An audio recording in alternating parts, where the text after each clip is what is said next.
दतिया चुनाव कांग्रेस की सीट कांग्रेस के पास है। ये अलग बात है कि पिछले विधानसभा चुनाव से भी हमने 1700 वोट ज़्यादा पाए हैं। चुनाव में जनतंत्र में हमारे प्रति जनता का विश्वास, बीते विधानसभा चुनाव के बाद 29 की 29 लोकसभा अगर जीती है तो आज़ादी के बाद पहली बार भारतीय जनता पार्टी ने जीती है। लोकसभा के बाद विधानसभा के उपचुनाव में बुधनी की बीजेपी की सीट बुधनी की वापस हमने हमारे पास रखी, बल्कि अमरवाड़ा की कांग्रेस की सीट भी बीजेपी ने जीती। ये हमारा ट्रैक रिकॉर्ड है। इसी के साथ साथ तीनों राज्यसभा चुनाव, राज्यसभा की सीटें आज़ादी के बाद वो भी भारतीय जनता पार्टी ने जीती। लेकिन मैं फिर कहना चाहूँगा कि लोकतंत्र में चुनाव इसी बात के लिए कहते हैं। हमने अपनी बात रखी, कांग्रेस ने अपनी बात रखी, जनता ने जो निर्णय किया हम उसको सिरोधारी करते हैं और उम्मीद करते हैं आने वाले चुनाव में और ताकत से लड़ेंगे। दतिया से जो झटका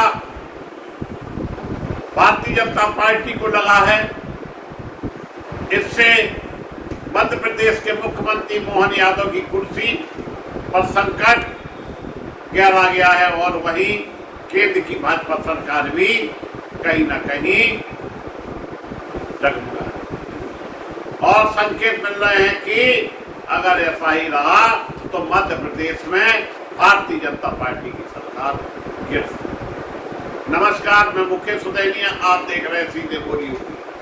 मध्य प्रदेश की राजनीति में इस वक्त दतिया सिर्फ एक विधानसभा सीट नहीं रह गई। दतिया का नतीजा बीजेपी के लिए ऐसा राजनीतिक झटका बन गया जिसने भोपाल से लेकर दिल्ली तक एक्सप्रेस वे चला। दतिया डबरा, जो कि पूर्व गृह मंत्री नरोत्तम मिश्रा का गढ़ माना जाता था, बीजेपी का मजबूत इलाका, और इसी सीट पर कांग्रेस ने बीजेपी को 6000 से ज्यादा सीटों से हरा दिया।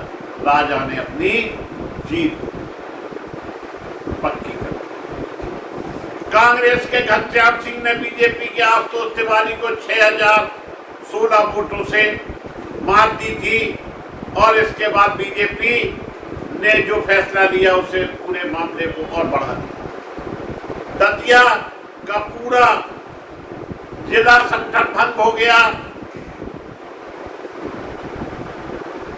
बूथ स्तर तक संगठनात्मक ढांचे में बड़ा बदलाव शुरू हो गया।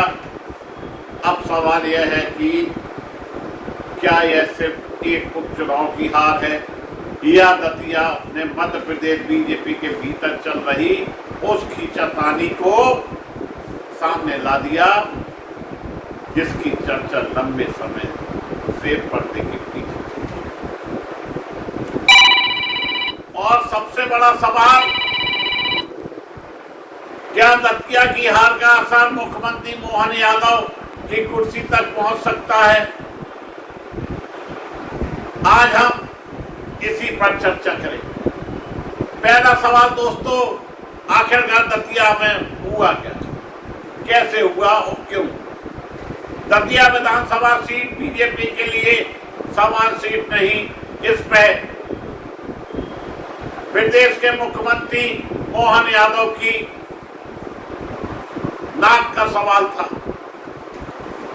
यह पूर्व गृह मंत्री और बीजेपी के वरिष्ठ नेता नरोत्तम मिश्रा का राजनीतिक कर रही है और जो कि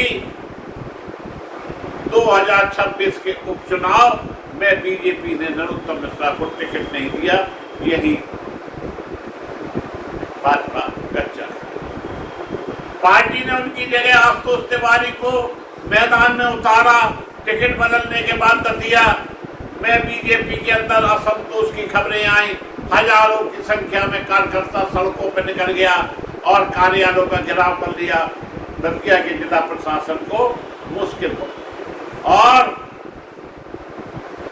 नरोत्तम मिश्रा के समर्थकों ने खुलकर विरोध किया और नाराजगी जताई। यहाँ तक कि उनके समर्थकों को कुछ पार्टी पर बतौर इस्तीफे और विरोध की खबरें मांगी। इतना ही नहीं दोस्तों, नरोत्तम मिश्रा मध्य प्रदेश की राजनीति में एक बड़ा चेहरा है और जिस जिस तरह से उनके आंखों से अश्रुधारा बही है, उनको बड़ा कष्ट हुआ है कि टिकट कट गया, इससे भी 10 दिया क्या आसपास का आदमी हिल गया। टिकट को लेकर समर्थन प्रदर्शन किया।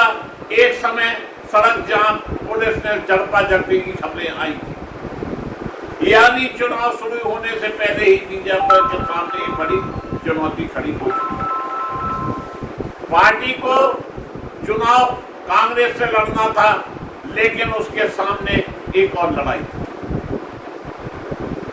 दूसरा सवाल दोस्तों, क्या नरोत्तम मिश्रा विवाद ने बीजेपी को नुकसान पहुंचाया?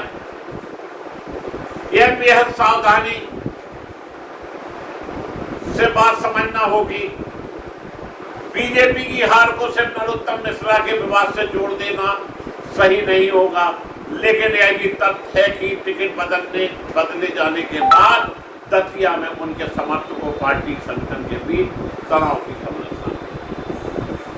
चुनाव के दौरान यह सवाल लगातार उठता रहा कि क्या बीजेपी का पूरा कैडर नए उम्मीदवार के पीछे उसी ताकत के साथ खड़ा हुआ है। और जब हार के बाद बीजेपी उम्मीदवार आशुतोष तिवारी की ओर से भी भीतर घात को लेकर नाराजगी सामने आई, यानी बीजेपी के भीतर यह सवाल अब खुद पार्टी के सामने। क्या संगठन के कुछ हिस्सों ने पूरी ताकत से चुनाव नहीं लड़ा? यही वजह है कि बीजेपी ने हार के बाद सिर्फ बयानबाजी जारी करके मामला खत्म नहीं किया। तीसरा बड़ा सवाल, पूरा जिला का संगठन भंग हो गया। दतिया के नतीजे के बाद बीजेपी ने बड़ा फैसला लेते हुए जिला संगठन को भंग कर दिया। रिपोर्ट के मुताबिक जिला संगठन के साथ मंडल और अन्य संगठनात्मक इकाइयों पर भी कार्रवाई हुई। यह कोई सामान्य प्रतिक्रिया नहीं मानी जाती है, क्योंकि जब पार्टी किसी एक सीट पर हार के बाद पूरा जिला संगठन बंद करती है, तो इसका मतलब है कि नेतृत्व की हार के कारणों को गंभीरता से देखा। यानी बीजेपी खुद यह संकेत दे रही है मामला सिर्फ उम्मीदवार की हार तक सीमित नहीं, संगठन की कार्यप्रणाली, चुनावी रणनीति, स्थानीय गुटबाजी और वितरघात और सब पर समीक्षा हो रही है। चौथा बड़ा सवाल, मोहन यादव जो कि मध्य प्रदेश के मुख्यमंत्री हैं, उनकी क्या भूमिका थी? दतिया चुनाव में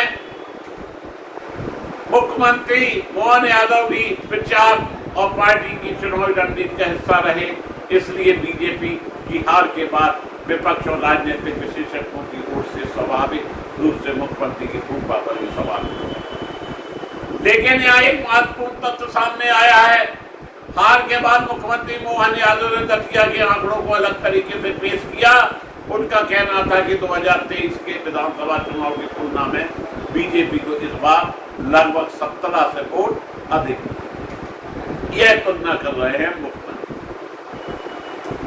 अब यहाँ राजनीतिक विश्लेषक ये भी पेश कर रहे हैं कि बीजेपी अपना पिछला वोट बढ़ाने के बावजूद सीट हार गई।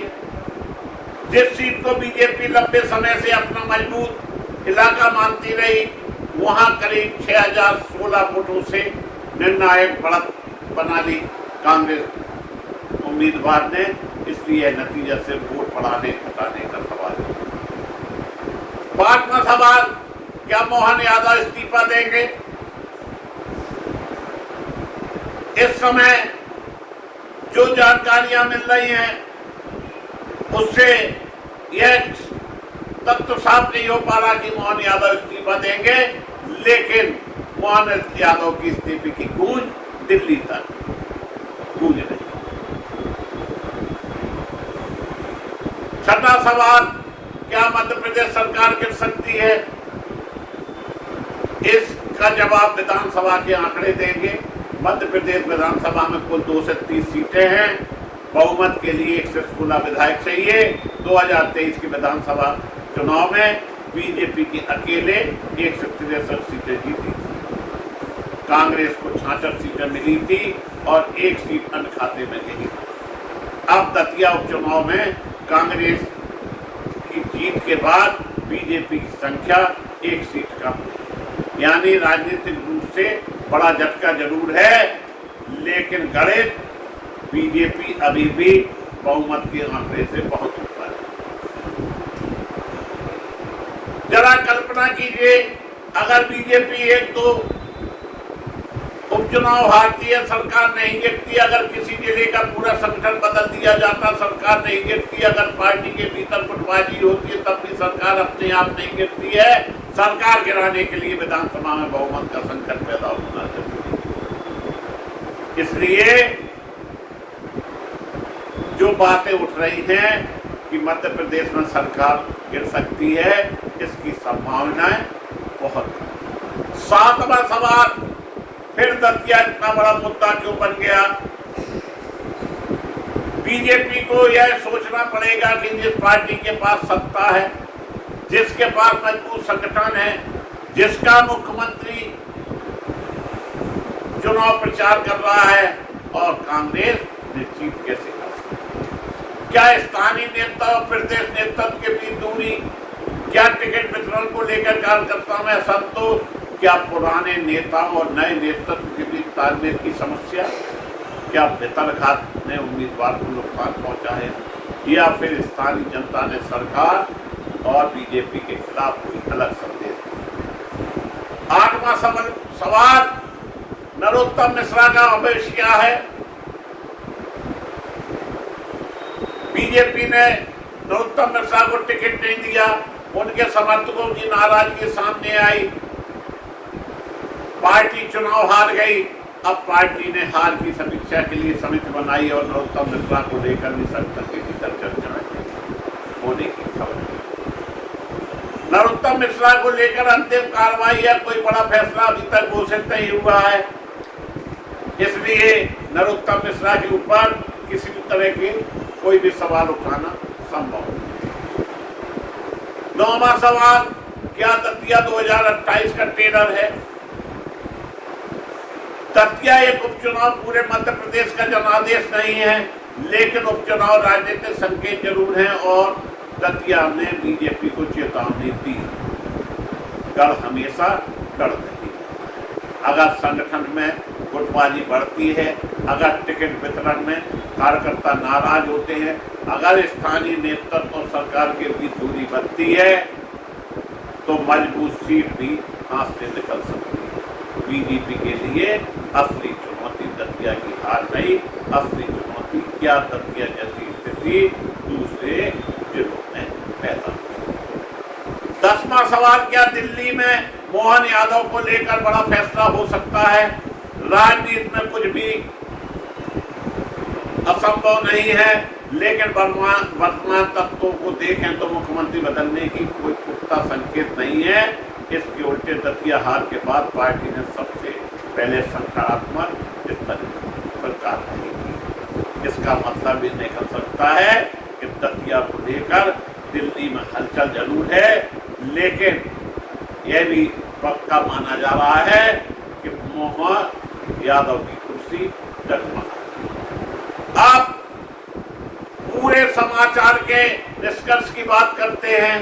दतिया में कांग्रेस की जीत निश्चित रूप से बीजेपी के लिए बड़ा राजनीतिक झटका, नरोत्तम मिश्रा को टिकट नहीं देना, समर्थकों की नाराजगी, पदाधिकारियों के इस्तीफे, चुनावी वितरघात के आरोप, बीजेपी उम्मीदवार की हार और इसके बाद पूरे जिला संगठन का भंग होना, यह सभी घटनाएं बताती है दतिया और बीजेपी के भीतर गंभीर संगठनात्मक समस्या पैदा हो गई है। लेकिन दूसरी तरफ विधानसभा का गणित बिल्कुल अलग कहानी बता। निश्चित रूप से यह हार बीजेपी के लिए एक बड़ी चेतावनी है। असली सवाल यह नहीं कि मोहन यादव इस्तीफा देंगे या नहीं, असली सवाल है क्या बीजेपी दतिया के संदेश को समझेगी? क्या नरोत्तम मिश्रा उनके समर्थकों को फिर साधा जाएगा? क्या संगठन में बड़े बदलाव होंगे? क्या भितरघातियों पर कार्रवाई होगी? क्या बीजेपी 2028 से पहले संगठन के अंदरूनी दबाव को भर पाई? क्योंकि चुनाव सिर्फ आंकड़ों से नहीं जीते जाते, चुनाव बूथ से जीते जाते हैं, और बूथ तभी मजबूत होता है जब कार्यकर्ता पार्टी के साथ खड़ा हो।